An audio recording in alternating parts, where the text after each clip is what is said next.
আসসালামু আলাইকুম। ওয়ালাইকুম সালাম। কি অবস্থা চাচি, কেমন আছেন? ভালো না। ভালো না? শরীরটা ভালো না? এই যে পা ভাঙিয়ে গেছে, পা ভাঙিয়ে গেছে রোজার আগে থেকে। ডাক্তার হারাই দিয়ে মায়ের বাইরে না সন্ধ্যাবেলা ও, মানে রোজার ভিতরে মানুষে ধাক্কাটা ফালাই দিছে। দুইটা মায়ের দুইটা। ডাক্তার হারায়। ও যে বরতলা বেকানি ওখানে খারাপ ছিলাম, মানে ডাক্তার হারাইছে। ওই একটা বেকারির সামনে দাঁড়াইছিলেন, ধাক্কাটা ফালাই দিছে, পরে পা ভেঙে গেছে। হ্যাঁ আহা। এখন কি আপনি অসুস্থ? হ্যাঁ, মানে দুই আছে এখানে হ্যাঁ। ডাক্তার দুন আছে, কোনো বলতেছে না। এক কাপ চা খাবেন দিয়া বুঝছেন না, এক কাপ চা খাইবেন তাও কিনতে পারতেছেন না। একজন না। আরে দেখুন, আমার কেউ নেই। এই ধরনের মানুষদের জন্য আমাদের কি করা উচিত আমরা জানি না। এ ধরনের মানুষদের জন্য আমরা যতটুকু পারি অতটুকু এগিয়ে আসি ভাই।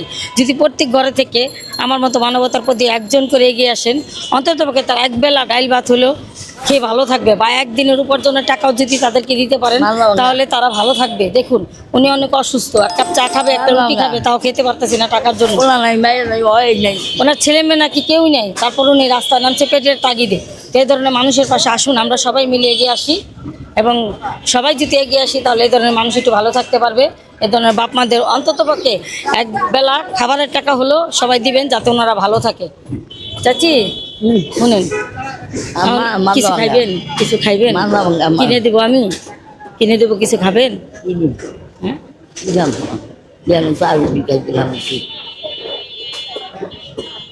আমি ওই পাশে থেকে দেখলাম আপনার হাইটে এখানে আসতে খুব কষ্ট হয়েছে। ওই বাবার কাছে হ্যাঁ, ওই দয়াগন্ধ কি করতে গেছিলেন? এই জিলিপিটা দিল, আপনি রেখে দেন। ওই যে মেরি বাংলা নাকি। ও আচ্ছা, ঠিক আছে। তো তো আজকে আমি আপনার ইনকামের টাকাটা দিয়ে যেতেছি, ওষুধের টাকা, ওষুধ কিনে খাবেন। কি খাবেন? বলে হ্যাঁ, ওই যে ওষুধের টাকা দিয়ে যেতেছি, ওষুধ কিনে খাবেন।